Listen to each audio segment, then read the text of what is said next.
সেই বিজ্ঞানীজনৰ নাম আছিল ডাৰউইন।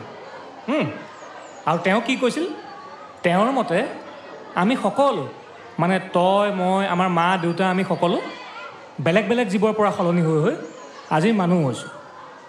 এতিয়া পৃথিৱীত আগতে ইমান প্ৰাণী নাছিল নহয়, এটাই আছিল, যেনেকৈ আমাৰ ভগৱান এজনেই, আৰু তেওঁৰ পৰাই আমি সকলো জন্ম হৈছোঁ। ঠিক তেনেকৈ এটা প্ৰাণীৰ পৰাই আমি সকলো ভাগ ভাগ হৈছোঁ। আমাৰ অংগবোৰ সলনি হ'ল, হাত ভৰি মুখমণ্ডল এইবিলাক সলনি হ'ল, মগজুৰ সলনি হ'ল, আৰু তেনেকৈ আমি মানুহ হ'লোঁ। আৰু এজন বিজ্ঞানী আছিল, কোন বাৰু, কোনে ক'ব পাৰিব? যোনে কৈছিল এই অংগ পতংগবোৰৰ ব্যৱহাৰৰ কথা, পাৰিবিনে? তেওঁ আছিল লেমাৰ্ক। আৰু তেওঁ কি কৈছিল যে জন্তুৱে যিবোৰ অংগ বেছিকৈ ব্যৱহাৰ কৰে সেই অংগবোৰ শক্তিশালী হয়, আৰু যিবোৰ অংগৰ ব্যৱহাৰ নকৰে সেইবোৰ লাহে লাহে নোহোৱা হৈ যায়। সেই যে এতিয়া তহঁতৰ মাথাবোৰ ব্যৱহাৰ নকৰ, সেইকাৰণে তহঁতৰ মগজটো কমি কমি আহি আছে। মই কালি শিকোৱা কথাটোৱে তহঁতৰ মনত নাই নে? গৰুৰ অস্থি নেকি বাৰু তহঁত? এইকেইটা সিহঁত দুটা আকৌ বান্দৰৰ অস্থি। হ'ব, মন থাক। এই ডাৰউইনে কোৱাৰ দৰে জন্তুৰ পৰা মানুহ হোৱালৈ তহঁত জন্তু হৈয়ে ৰৈ থাকিলি। এই যে তহঁতক যে মই এতিয়া বিৱৰ্তনৰ তত্ত্ব পঢ়াই আছোঁ, তহঁতেই তাৰ প্ৰমাণ। হয় নেকি? আচ্ছা, এই যে কলি মাছৰ কথা, মাছে আহিছিল পৃথিৱীত প্ৰথমে, মানে জলজ প্ৰাণী। তাৰ পৰাই লাহে লাহে বিভিন্ন জন্তুলৈ ভাগ ভাগ হ'ল। এই ৰচোন, তহঁতৰ আইতাৰে তহঁতক কেতিয়াবা মৎস্য অৱতাৰৰ কথা শুনাইছেনে? নাই শুনোৱা ন?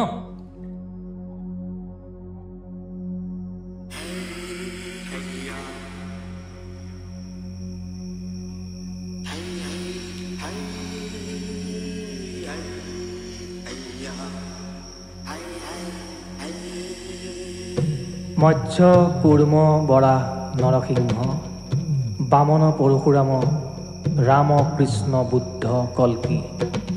ডাৰউইনৰ বিৱৰ্তনৰে যেন এই প্ৰাচীন প্ৰতীকী জলজ প্ৰাণীৰ উৎপত্তিৰ কাহিনী মৎস্য অৱতাৰে ক'লে, উভচৰৰ বিৱৰ্তনৰ সাধু ক'লে কুৰ্ম অৱতাৰে, স্থলজ প্ৰাণীৰ আদিম আখ্যান শুনালে বৰাহ অৱতাৰে, নৰসিংহৰ অৱতাৰে অৰ্ধমানৱ, বামন অৱতাৰে পূৰ্ণাংগ মানৱ, পৰশুৰাম অৱতাৰে চিকাৰী মানৱ, ৰাম অৱতাৰে সকলো গুণসম্পন্ন আদৰ্শ মানুহ, কৃষ্ণৰ অৱতাৰে গুণ আৰু কূটনীতি মিশ্ৰিত মানুহ, বুদ্ধই মুক্তিকামী মানৱ, আৰু কল্কিয়ে ক'লে প্ৰযুক্তি সম্পন্ন আধুনিক মানুহৰ কথা। এয়াই আমাৰ কথা, এয়াই আমাৰ সকলোৰে আত্মাৰ গভীৰৰ জান্তৱ বাস্তৱ।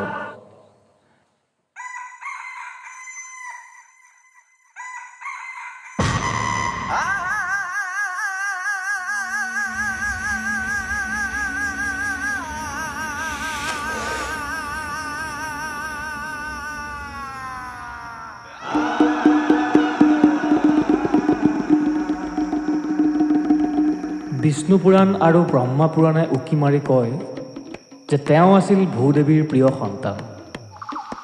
কালিকা পুৰাণ আৰু আন কিছু ধৰ্মগ্ৰন্থইও ইয়াকে কয় যে তেওঁৰ পিতৃ আছিল বিষ্ণুৰেই বৰাহ অৱতাৰ।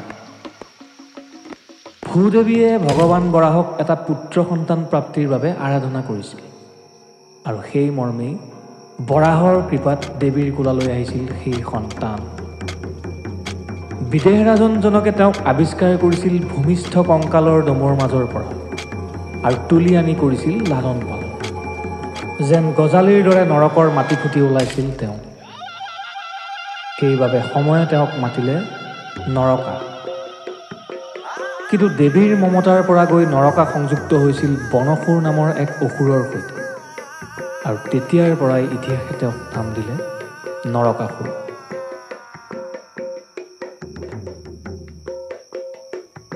প্ৰাক পৌৰাণিক কালৰ এজন ৰজা, যাৰ 16,000 নন্দিনীয়ে বিষ্ণুৰ প্ৰতি আকৰ্ষিত হৈছিল। নিজৰে পিতৃয়ে সেইসকল সতী জীয়ৰীক দিছিল অভিশাপ যে অহা জনমত তেওঁলোক হ'ব ৰজাৰ ৰমণী। তাৰ পৰজনমত সেই ৰজাৰে আৱিৰ্ভাৱ ঘটিছিল নৰকাসুৰ ৰূপে, আৰু তেওঁ নিজৰ সংগী হিচাপে ৰাখিছিল সেই 16,000 অবলা নাৰীক।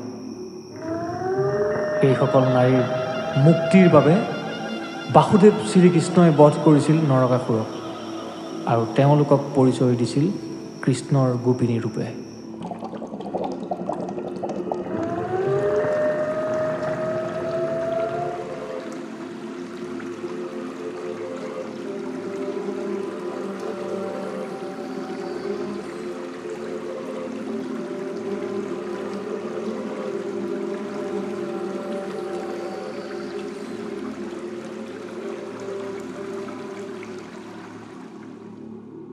প্ৰকৃতিয়েই নিৰ্বাচন কৰে জীৱৰ প্ৰাপ্য আৰু আওৰাই সেই সূৰ্য প্ৰত্যপ্ৰভা, যোগ্য ভোগ্য বসুন্ধৰা। ইয়াৰ পৰাই আদি অন্ত সামৰি আৰম্ভ হৈ যায় জীৱন সংগ্ৰাম। আৰম্ভ হয় শক্তি, সহনশীলতা আৰু অভিযোজনৰ পৰীক্ষা।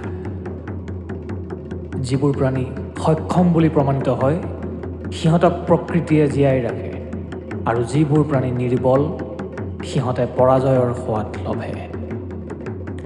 কি দেৱতা, কি অসুৰ, কি মানুহ, কি জন্তু, প্ৰত্যেকেই জীৱন আহৰণ কৰিবলৈ যি থকা এটা ককপকনি, উশাহ অৰ্জন কৰিবলৈ পৰি থকা এটা চটফটনি, এখন অনাদি যুঁজ। আৰু এই অভিযোজনতেই সময়ৰ লগে লগে যুগৰ আঁৰে আঁৰে জীৱৰ শৰীৰ সলনি হয়, অংগ সলনি হয়, মুখৰ অৱয়ব, হাড়ৰ গঠন আৰু সেই অনুসৰি সলনি হয় আচৰণ। প্ৰকৃতিৰ নিৰ্ধাৰিত পৰিৱেশৰ লগত নিজকে খাপ খুৱাই ল'বলৈকে অৱচেতনভাৱে জীৱই শৰীৰ সলনি কৰে। কালক্ৰমত হেৰাই যায় সিহঁতৰ পূৰ্বৰ অস্তিত্ব আৰু জন্ম হয় অন্য এক জীৱ।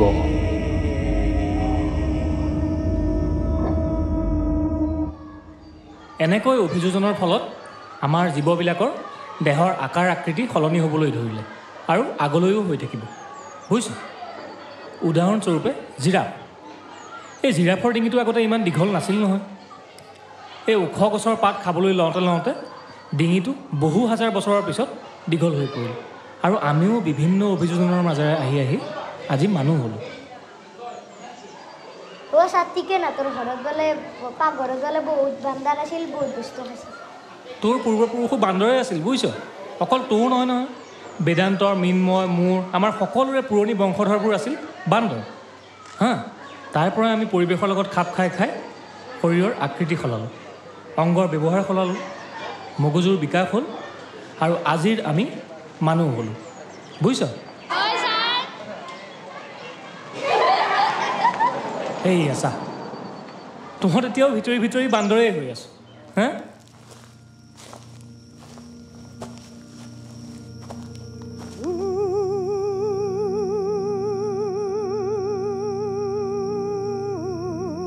বান্দৰ মহাকাব্যৰ পাততেই আছে বান্দৰৰ বিৱৰ্তনৰ স্বাক্ষৰ। ৰামায়ণৰ সেই কাহিনী য'ত এজন আদৰ্শ আৰু নৈতিকতাৰে সমৃদ্ধ পূৰ্ণাংগ মানৱৰ কথা কোৱা হৈছে, তাতেই বিৱৰ্তনগামী বান্দৰৰ কথাও কোৱা হোৱা নাইনে? তথাপি আমি কিমানখিনিলৈ বিৱৰ্তিত হ'লোঁ, কিমান অভিযোজনত অভ্যস্ত আমি? এই সভ্য পৃথিৱীৰ বাসিন্দা আমি একোজন মানুহ নে আজিও আমি লুটিয়াই চাওঁ আমাৰ সেই জান্তৱ বাস্তৱ?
ইয়াৰ লগে লগেই আহে নৰকাসুৰৰ অহংকাৰত মত্ত ৰজাই নিজকেই অপৰাজিত বুলি ঘোষণা কৰিছিল আৰু পৃথিৱীৰ সমস্ত ৰাজ্য আৰু ৰাজত্ব নিজৰ চৰণ তলে থৈ অট্টহাস্য কৰিছিল। এই অহং ভাৱনাত বুৰ গৈ 16,000 অবলা নাৰীক বন্দিত্বৰ জীৱন দি নিজেই ভোগবিলাস যাপন কৰিছিল। স্বয়ং বিষ্ণুৰেই পুত্ৰ হৈ তেওঁ শ্ৰীকৃষ্ণক অপমানিত হ'বলৈ বাধ্য কৰাইছিল আৰু অকণো কুণ্ঠাবোধো কৰা নাছিল। এই অহংভাৱে তেওঁৰ জীৱনৰ সুৰক কৰি তুলিছিল অসুৰ, প্ৰাপ্যক কৰি তুলিছিল লোভ, প্ৰয়োজনক কৰি তুলিছিল বাসনা আৰু তেওঁক নৰকাসুৰ। যেতিয়ালৈকে ইতিহাস থাকিব তেতিয়ালৈকে থাকি যাব অহং, থাকি যাব নৰকাসুৰ। হৰিণাৰ মাংসই বৈৰী হোৱাৰ দৰে নৰকাসুৰৰো অহঙেই আছিল প্ৰধান শত্ৰু।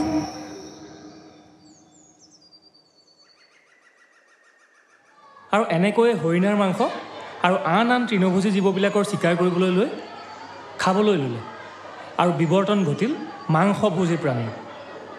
ইহঁত তৃণভোজী প্ৰাণীবিলাকতকৈ শক্তিশালী হ'ল। শক্তিশালী মাংসপেশী, মজবুত হাড়, তীক্ষ্ণ নখ আৰু চোকা দাঁতেৰে সৈতে ইহঁতৰ অভিযোজন ঘটিল পৰিৱেশৰ লগত। বুজি পালি? অঁ, ঐ বৃষ্টি, তই মাংস খাওঁ নে নাখাওঁ? খাওঁ ছাৰ। অঁ, এয়াই প্ৰমাণ, বুজিছ? আমিতো আগতে মাংসভোজী প্ৰাণীহে আছিলোঁ, কিন্তু লাহে লাহে লাহে লাহে আমাৰ বিৱৰ্তন ঘটিল আৰু আমি এতিয়া মানুহ হ'লোঁ। কিন্তু ভিতৰত এতিয়াও আমাৰ মাংসভোজী প্ৰাণীৰ চৰিত্ৰটো লুকায়ে আছে। বুজি পাইছ নহয় চবেই?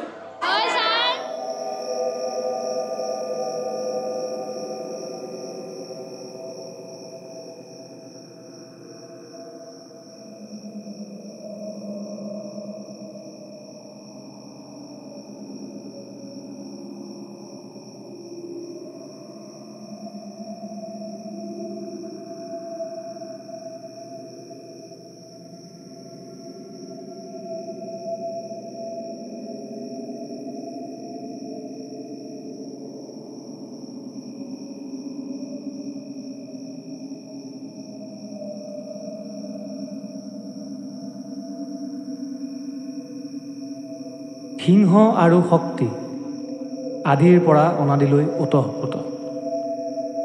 লগতে ই উদ্ৰেক কৰে বন্যতা আৰু বাসনা, যিয়ে মানৱ শৰীৰক গভীৰৰ পৰা নিয়ন্ত্ৰণ কৰি আহিছে যুগ যুগ ধৰি।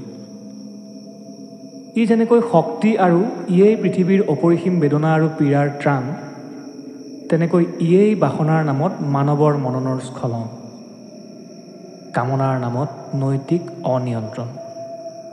পৃথিৱীৰ প্ৰলয়ংকাৰী যুদ্ধ বিগ্ৰহৰ আঁৰতো আছিল কেৱল শক্তি আৰু কাম বাসনা। এতিয়াও নাই।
অপৰিসীম শক্তিৰ দ্বাৰা প্ৰৰোচিত হৈ নৰকাসুৰে পৰাজিত কৰি গৈছিল সময়ক জয় কৰি গৈছিল এখনৰ পিছত এখন সাম্ৰাজ্য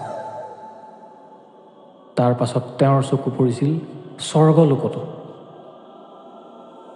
স্বয়ং স্বৰ্গৰাজ ইন্দ্ৰয়ো শান্তি লভা নাছিল বিষ্ণুৰ এই দুৰ্জেয় সন্তানজনৰ পৰা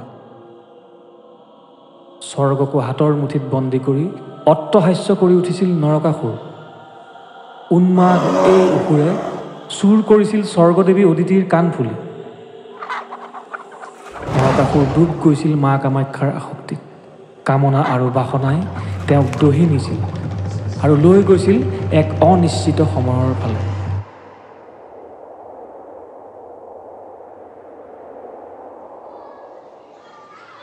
ভৱিষ্যত অনিশ্চিত হ'বই তহঁতৰ যদি তহঁতে এনেকৈ সদায় উৎপাত আৰু দুষ্টামি কৰি কৰি সময় পাৰ কৰ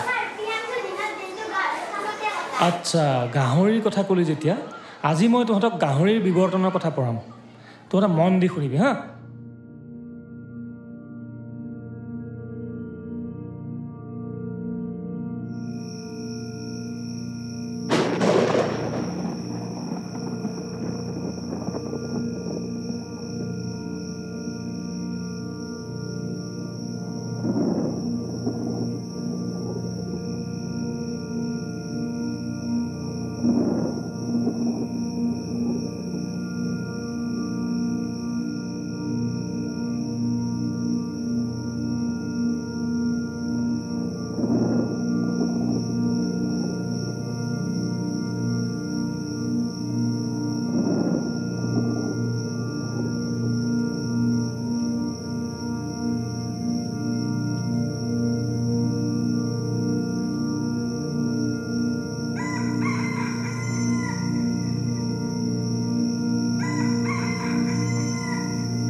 কিছুমান সংস্কৃতিত বিশ্বাস কৰা হয় যে শক্তিতমত্ত নৰকাসুৰে যেতিয়া অদিতিৰ অলংকাৰ চুৰি কৰি ময়মতালি কৰিছিল তেতিয়া অদিতিয়ে এই কথা বিষ্ণুৰ কাণ চুৱাইছিল আৰু সেই মৰ্মেই ধৰ্মৰ ৰক্ষা আৰু নৰকাসুৰৰ পাপৰ অন্ত পেলাবলৈ বিষ্ণু আৰু সত্যভাময় সমন্বিতে নৰকাসুৰক আক্ৰমণ কৰিছিল আৰু তেওঁক বধ কৰি সময়ৰ পৃষ্ঠা নিকা কৰিছিল।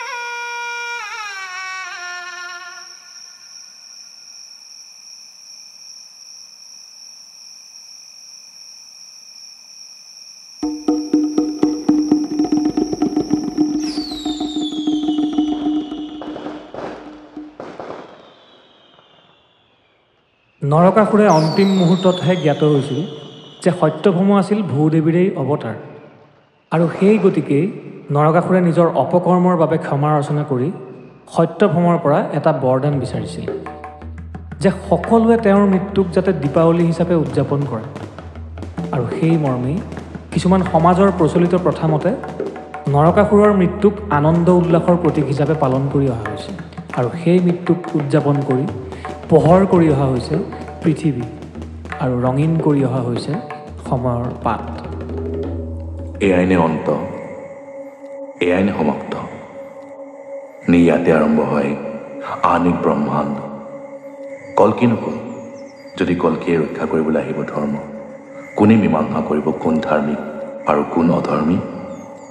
য'ত নেকি এয়া এনে কালকলি, এয়া এনে পৃথিৱী য'ত ধৰ্ম পৰিচালিত হয় ব্যক্তিগত অথবা সামূহিক লোভ আৰু কামনাৰে, তেন্তে এয়া কি বিপৰ্তনৰে পুনৰাবৃত্তি?